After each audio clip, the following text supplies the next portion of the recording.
Bon bah voilà, on vient de sortir de la séance de Terrifier 3. Ouais. On a vomi, on nous a vomi dessus, c'était terrifiant. Non, quand même. Oh mon dieu. Non, franchement. On a pensé quoi? Désolé pour ce plan ténébreux et terrifieux, mais on est à contre-champ et ça l'arrache dans la voiture en rentrant. Alors, qu'est-ce qu'on en a pensé? Très bien. Très bon film, même si l'histoire était vraiment light, il n'y avait pas d'histoire, on va pas se mentir. Un timbre à poste. Un timbre, ouais. Les kills très beaux, très bien fait, du plastique en veux-tu en voilà. C'était cool à ce niveau-là, honnêtement.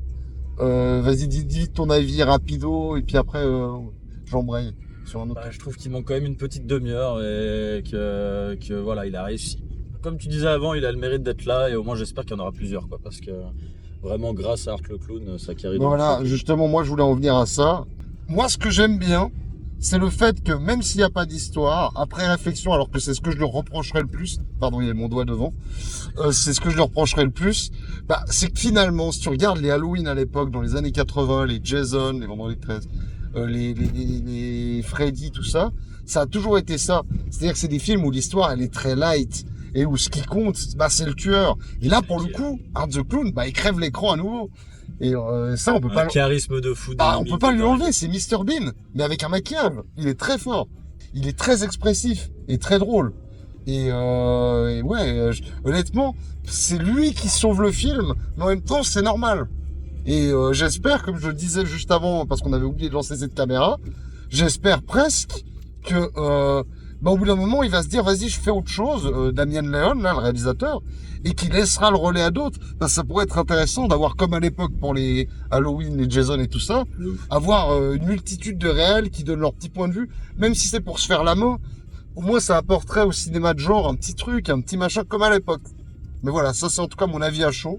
J'ai pas été déçu, même si je trouve que le film, ils l'ont un peu survendu en termes d'horreur. Le 2 était pire par moment, honnêtement. Disons qu'il a des phases beaucoup plus hardcore. Là, celui-là, il y a des trucs hardcore, très hardcore, mais c'est light. Mais dans l'ensemble, c'est plus light. Voilà, on l'a vu au Cinoche.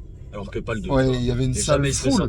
Il y avait une salle foule, il y avait beaucoup de monde. Donc, et personne, il y a eu genre 2 gens qui sont partis réellement en tout.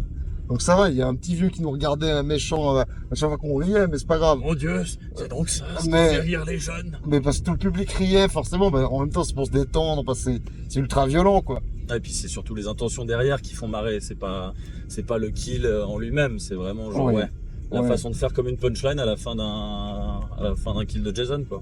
Ouais, non, clairement. Et puis voilà, sinon, pas trop long, comme tu le dis, il manquait une petite demi-heure à la limite pour, et en fait, il y a une histoire. Ouais. Parce que là, pour le coup, on a vraiment, d'un côté, Art the Clown et sa nouvelle copine, et même elle sert à rien, en fait, elle disparaît presque pendant la moitié du film, qui font un massacre de gens random dont on a rien à battre.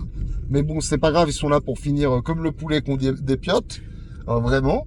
Et de l'autre côté, on a l'héroïne du 2 qui est en reconstruction. La pauvre, elle revient d'un asile. Et puis ça sert à rien pendant tout le film, à part pour les 10 dernières minutes, où il y a tout qui s'accombe, bobine manquante, téléportation. Petite ellipse des C'est un peu rapide. Mais c'est parce que tu sens qu'il n'y avait pas de scénar en vrai. Ou qu'il avait prévu un truc dans le 4 qui nous a coupé là. Mais honnêtement, je vois pas. Je pense que c'est juste qu'il en avait rien à foutre. Il voulait faire un film de 2 heures pour qu'il passe plus facilement dans la classe ciné. Les kills d'enfants, d'ailleurs, on en revient vite fait. Ouais, il y en a, ça a choqué, mais ils sont à chaque fois hors champ. Techniquement, on les voit pas. Et tu vois là, toi, t'as un petit mot à rajouter pour cette rapide. C'est notre avis extrême et rapide. Bah du coup, vu qu'il y avait presque ça le comble, en vrai, ce qui est cool, c'est qu'au moins on est sûr et ça a été confirmé qu'il y aura un 4. Ouais. Donc ça c'est cool et espérons que peut-être l'histoire se développe un peu plus, quitte à ce que ça parte un peu en couille, comme tu disais. Ouais, mais là, on va pas se mentir, le peu d'histoire qu'ils ont mis, ça va partir en c'est Buffy contre les vampires, donc ça va à moitié, quoi. Attends, je vais faire un plan stylé quand même qu'on voit mon visage une demi-seconde. Et ouais. Mais voilà.